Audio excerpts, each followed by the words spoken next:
warm air and pull dry air. He's God. You don't think he talked to the Father in heaven to do this. He spoke and nature responded. Whether you go back to creation and Jesus is the active voice of creation, he's speaking these things into existence. Or you go all the way through to eternity in the future.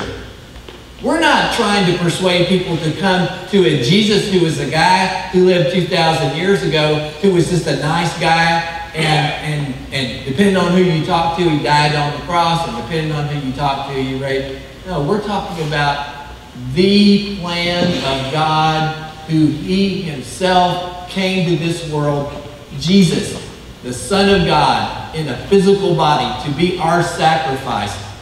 And if we think that we're going to go walking into eternity having not responded to that incredible gift and just stroll into heaven having not even cared about what Jesus has done, we're crazy. This is all the big picture. It's all pointing to him. Even the feast, right on into the millennial reign of Christ.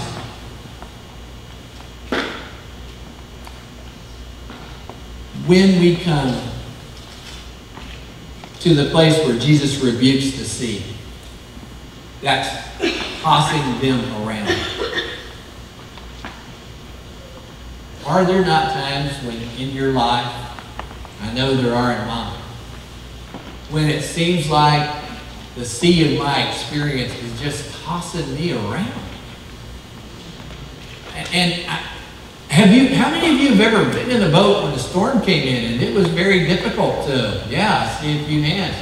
Scary deal, isn't it? Yeah, I was on Lake Conroe, front came through. No, I was on Lake Houston. And it was Lake Livingston. It's even worse.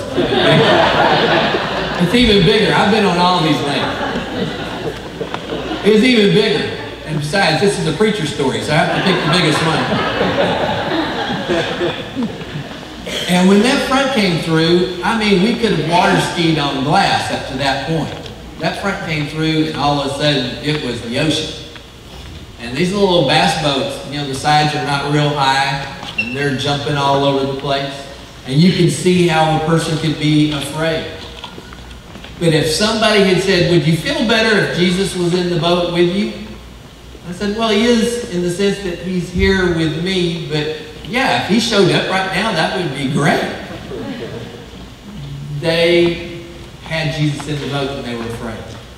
The reality is, sometimes when our sea is being tossed and we wonder where God is, we think like this, that Jesus must be asleep. Where is he? Man, I'm going through this. I've got these experiences, these terrible things that have happened. When is he going to show up and calm this sea? When is he going to make this storm stop? When are things going to become calm again?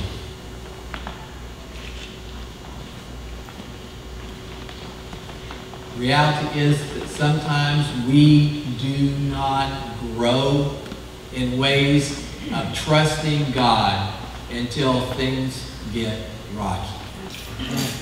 And we have no sense of the faithfulness of God, that he is bigger than any problem that we're going to face, bigger than any question that we have, bigger than any force that we're going to face. And he loves us more than we love ourselves. They had asked Jesus to save them. And yet now they're amazed by the fact that he did. When they asked Jesus, it's like, wake up, save us, we're perishing. What did they think he was going to do? Because when he stood up and rebuked the wind and the sea and it all stopped, they were surprised. So what did they think was going to happen? What did they think he was going to do? It's just one of those things that's in our nature. I think sometimes as people, we have some way that we know we want God to respond, but then when he does, we go, wow, what's that about? You know, how did that happen? We have a problem, and it's called, we've made our God too small. See, God he can do a lot of things, but he can't fix this. He can't get me over this problem. He can't get me past this addiction. He can't help me with this issue. He can't do this. He can't do that. Oh yes, he can make a universe. But there's no way he would understand and be able to help with this issue of mine. And we need to quit making God so small. You can't fit in. He's beyond eternity, folks. He's beyond the universe as we know it. The scripture talks about him holding this in his hand.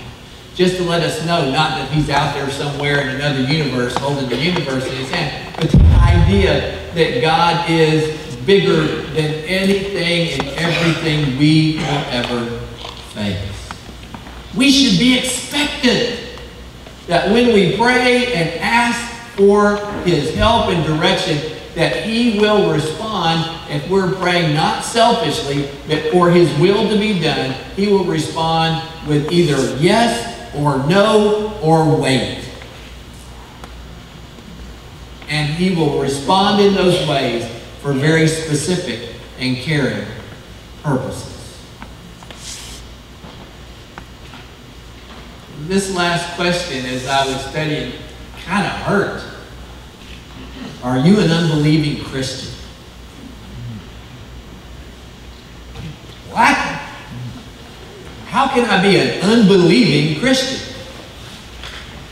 Well, one of the things that they're saying is very common with our college, high school, junior high age group at this time is that they'll conform to whatever's going on in an area. If I have to go to church, I'll act like church. If I have to go here, I'll act like that. But I'm going to do whatever's good for me. My goal is not to please God, but if looking like I'm pleasing God gets me in a good spot where I am, then I'll do that because I want the attention.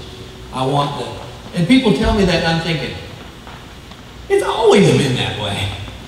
That's not just true of students today. We have always done things to impress people and not realize that our God knows everything about us and what's going on in our heart and mind, and he is not going to give up on his purposes in our life. And so for many of us, we look at Jesus and we say, what kind of man is this? But we don't want things to ever go off of this kind of perfect kind of track that we have in our mind. How do we get to know who Jesus is?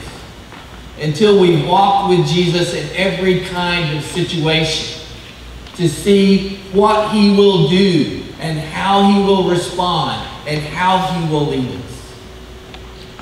So many times we want the rosy glasses and everything to be bright and sunny, and yet there are days that it has to rain, right? Because if it doesn't rain, what happens? Everything dies. Everything dies. And so this Jesus that we're following is going to take our hand.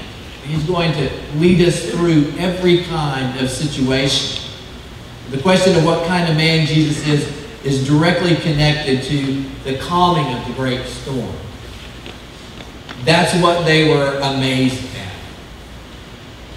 And I want you today to join me in the realization that even if the storms of our lifetime don't come to an end in this lifetime, we can still have people, we can still, as people who belong to God, have peace.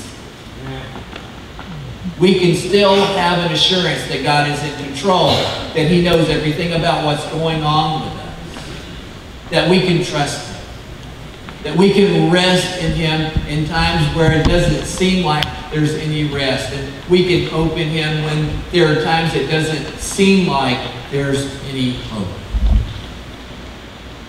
And there will be an end to every storm in life. There will be an end.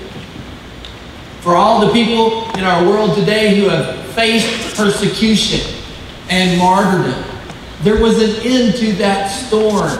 There was a moment that they might have been wearing an orange jumpsuit, kneeling on a beach, filled with anticipation of what was about to happen, trying to trust God rather than to be fearful. And yet, when they were struck and they died, what happened in that just split second of the thing is one moment they were looking at the sand and the next moment they're looking at Jesus. And their storms came to an end. But if your life is all about staying in this world, and everything about you is clinging to this world and having the things of this world and being a part of this world, and you let Jesus go to chase the stuff, then what happens is when you die and you leave the world, and you will, all of that stuff that you pursued, it's not going with you. And the only way that you would make eternity, you ignore. That is Jesus. Folks, don't let the devil talk us, you, me, into anything that causes us to miss out on something that Jesus is and wants to do in our lives. How could Jesus have the wind and the sea obey Him? He's the Son of God. And He was preaching the message that the Father had given Him. What do you mean? How could you sleep in that boat? Oh, we're going to get the wind and the rain and the storm. Hey, God likes special effects.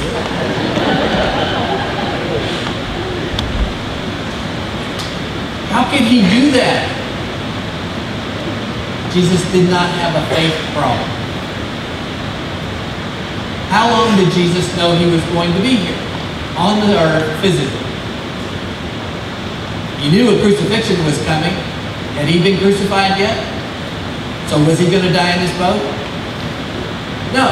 He knew that God had the plan. He knew that He was going to die on the cross. He knew He was going to be raised from the dead. Was that going to happen in this boat? No. And so, if you believe that God's got the understanding of His plan and agenda and the work that He has planned for you, then you can rest in the reality that regardless of what you're going through, God is still in control. He is your Father in heaven if you belong to Him, if you have been born again.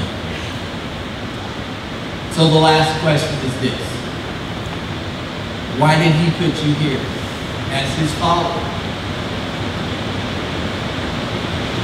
What is He planning to do for you? And if honestly right now you kind of go, I don't know. I prayed, I gave my heart to Jesus, I followed the Lord in baptism, I've been going to church, but I really don't know why I'm here and what He's planning to do through me. This should be a cause of great concern for me. It should become so important that you would be driven to times of prayer and being in the Word and having counsel from your pastor, from your Sunday school teacher, from your staff members, whatever, to walk through the process of presenting yourself to God as a living sacrifice for His purpose. Because if you're a Christian and you like being in this world, maybe you ought to do something so God has a reason to keep you here. But if you're not going to be of any use to God, He might as well bring you home. That's a rather selfish way to look at it. But if you love the Lord, why wouldn't you want to serve Him? Why wouldn't you want to make Him the central focus of your life, just as He is the central focus of history?